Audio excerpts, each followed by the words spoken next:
اس حدیث کو امام بخاری رحمۃ اللہ علیہ نے بہت مضبوط راویوں سے نقل کیا ہے۔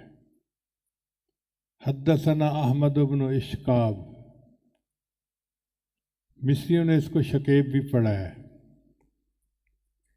ابن حبان نے اسے ثقات میں لکھا ہے۔ امام راضی رحمۃ اللہ فرماتے ہیں ثقۃ مامون صدوق۔ پھر ابو زرع رحمۃ اللہ علیہ بھی ان میں سے ایک رجال الحدیث میں سے ہیں۔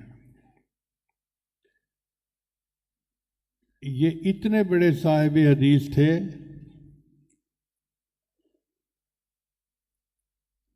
کہ لاکھوں حدیث کے حافظ تھے۔ ان کے دو واقعات بڑے عجیب ہیں۔ ان کا ایک شاگرد تھا جو ان سے حدیث مبارکہ پڑھتا تھا، اس کی شادی ہوئی تو میاں بیوی کی چاہت ہوتی ہے کہ ابتدائی دنوں میں جتنا وقت ہم اکٹھا گزار سکیں وہ گزاریں۔ چنانچہ بچہ تو چلا جاتا حدیث پڑھنے اور بیوی گھر میں انتظار میں رہتی کہ کب آئے گا، ہم مل کے کھانا کھائیں گے، بات کریں گے۔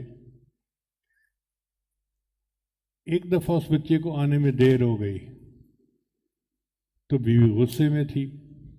اب ایک تو عورتوں کا عقل ناقص ہوتا ہے، ناقصات العقل نبی علیہ السلام نے فرمایا، اور اوپر سے جب غصے میں آ جائے تو لگتا ہے کہ وہ عقل بھی رخصت ہو جاتی ہے۔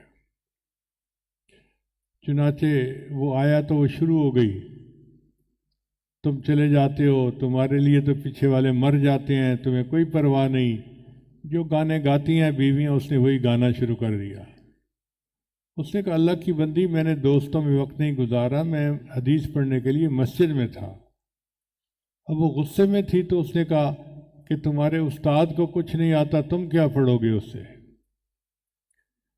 یہ بچہ بھی نوجوان تھا، گرم خون تھا، اس نے جواب میں کہہ دیا اگر میرے استاد کو 1,00,000 حدیثیں یاد نہ ہوں تو میری طرف سے تجھے طلاق۔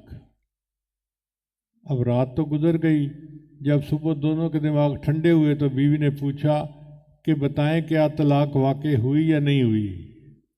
اس نے کہا کہ میں اپنے استاد سے پوچھ کے بتاؤں گا، چونکہ مشروط طلاق تھی، اگر حدیثیں یاد نہ ہوں 1,00,000 تو طلاق۔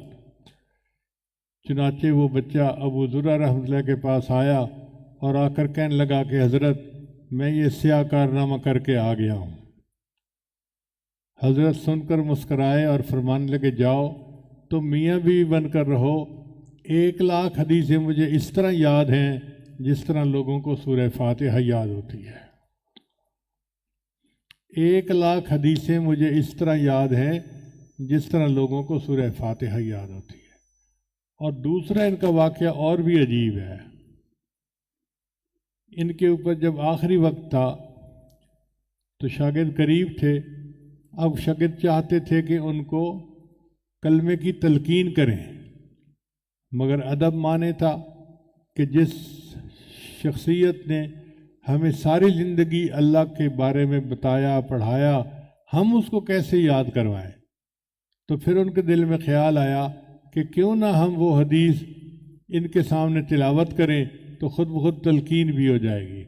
چنانچہ انہوں نے حدیث مبارکہ پڑھنی شروع کر دی، ان فلاں ان فلاں ان فلاں۔ جب 2-3 راویوں کے نام لیے تو امام ابو زرع رحمۃ اللہ سمجھ گئے یہ کون سی حدیث پڑھنا چاہتے ہیں، تو انہوں نے بھی ساتھ پڑھنی شروع کر دی۔ چنانچہ حدیث پڑھتے پڑھتے انہوں نے جب پڑھا من کان آخر کلامہ لا الہ الا اللہ دخل الجنہ، اللہ کی شان دیکھیں کہ جب انہوں نے پڑھا نا من کان آخر کلامہ لا الہ الا اللہ، ان کی روح نکل گئی اور دخل الجنہ، وہ پریکٹیکلی جنت میں داخل ہو گئے۔ اللہ تعالیٰ ایسی موت ہر کسی کو عطا کرے۔